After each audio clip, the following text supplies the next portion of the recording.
Merci pour votre fidélité. Mesdames, Messieurs, c'est la revue de presse, la revue de l'actualité africaine sur Africa TV, votre télévision panafricaine. Le sauvetage d'Exxon barre la une de Business Day ce matin. Le ministre des Finances sud-africain Tito Mboweni a déclaré que l'État pourrait devoir augmenter ses emprunts pour financer une aide supplémentaire de 59 milliards de rands en faveur d'Exxon au cours des 2 prochaines années. Une situation qui rend improbable une stabilisation des finances permettant au pays d'éviter la perte de sa dernière cote de crédit.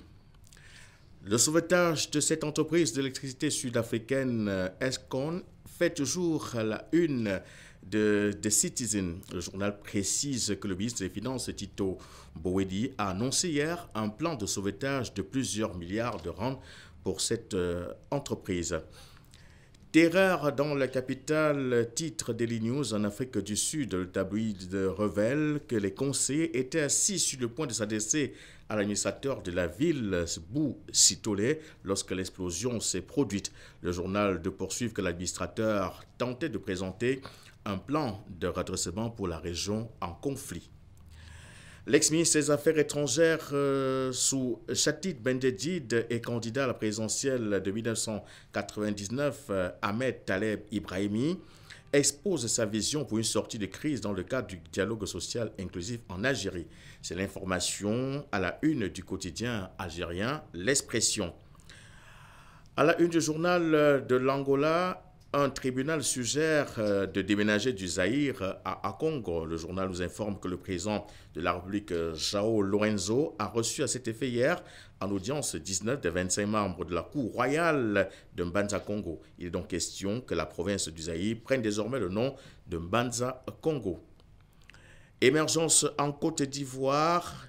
Un universitaire montre le chemin, titre le tabloïd ivoirien Le Jour. Le professeur Toby explique comment le pays peut se muer en un grand pays émergent. Il note cependant qu'il n'y a pas de salut dans l'extrémisme politique.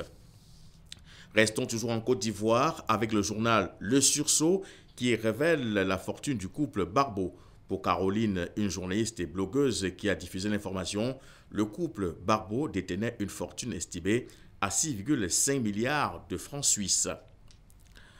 En Égypte, le président Fattah al-Sisi a accordé la grâce à 1563 prisonniers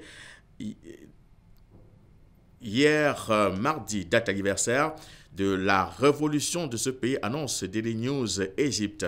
La révolution du 23 juillet a donc montré que le peuple égyptien entamerait une nouvelle phase de construction de son pays sur la base des principes de justice et de dignité, a déclaré mardi le président égyptien Al-Sisi sur Facebook.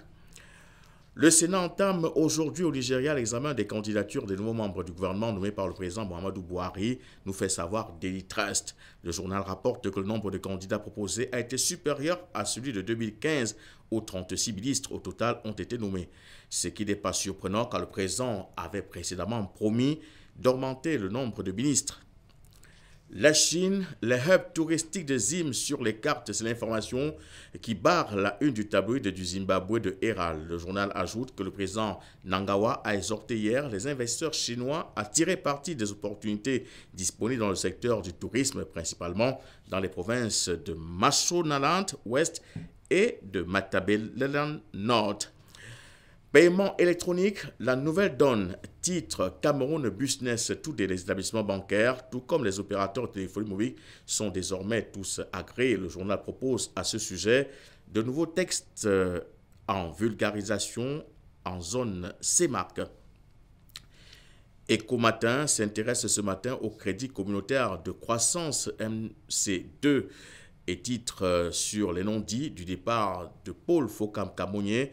Le PCA d'Afriland First Bank des impayés fiscaux de la Sonara préoccupe aussi le journal qui publie ce jour les arrêts d'un montant de 56 milliards de francs CFA. Le quotidien de l'économie titre ce matin sur le climat des affaires au Cameroun qui devrait être mieux assaini pour les investisseurs. C'est d'ailleurs l'un des préalables pour les investisseurs suisses arrivés au Cameroun.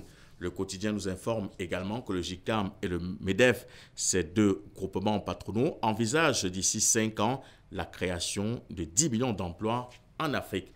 C'était votre revue de presse. Merci pour votre fidélité et très bonne suite des programmes sur Africa TV, l'Afrique vue autrement.